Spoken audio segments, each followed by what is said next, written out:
Hello, I will now read for you 4 poems called the Alexandria quartet. This is just a working title because there's a book by Durrell, I think, called the same. So I will have to change the title sooner or later.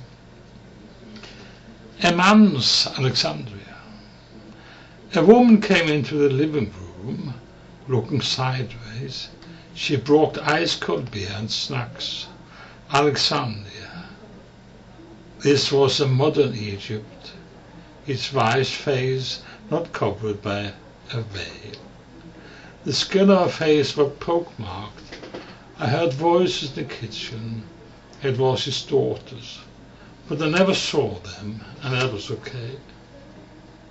I don't know how to talk to children. When we left the house, they all had disappeared into grey shadows.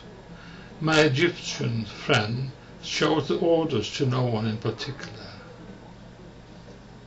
Nightclub and belly dancing. My friend disappeared with one of them. I had been the stooge, but all bills had been paid, so okay. Walked back to my ship, alone. Packs of dogs. How long the dogs didn't bother me. I had met a culture I didn't understand. My Egyptian friend said he didn't have any children since he had no sons.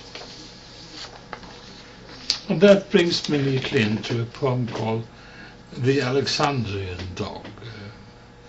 It took a long time to unload our cargo of grain. Each sack had stamped on a gift from the USA.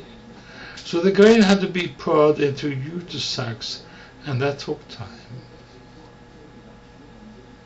The American bags were made into children's shorts and underwear.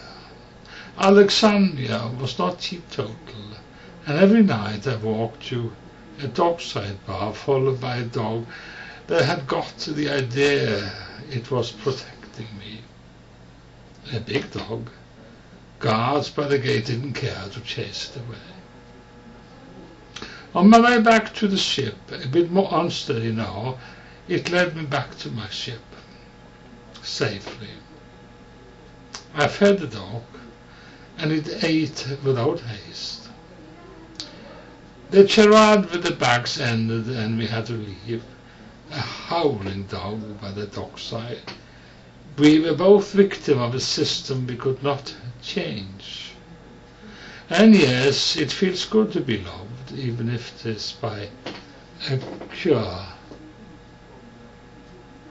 I finally betrayed.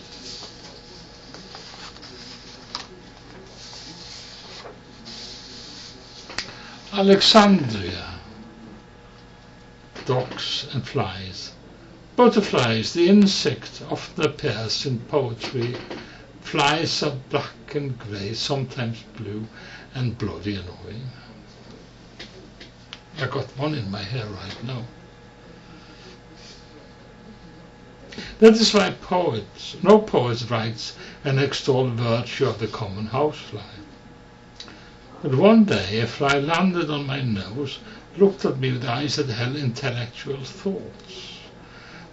It spoke to me, but I could not hear, but I'm sure it was an appeal to understand its predicament. And I said to the fly, before the vibration of my nose scared it away, all you have to do is to not bother me, and I will not try to swat you. The fly smirked sarcastically and said, why do you go mad when I circle the lamplight and climb on your wall that really needs a lick of paint? And here is the final poem, which I think is the saddest one of all the poems. A housewife in Alexandria. The woman in Alexandria, in her black chador, which mercifully hides a thin body, lines up outside the bakery. She has walked 6 miles to buy bread for the day. Her body could have fitted a Dior creation, or is it Dior creation? Snugly. But as it is, she has to haste home and feed her children. She has been to the fruit market too. A rib cage showing mules with open sores wait. Their starvation have lasted so long that they are no longer hungry, but eat when fed.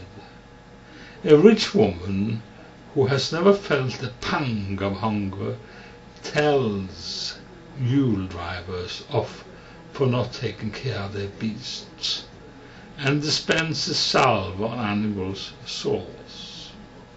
The woman with the model's body is poor and blind to this. Empathy with animals are for the wealthy, those with time to care.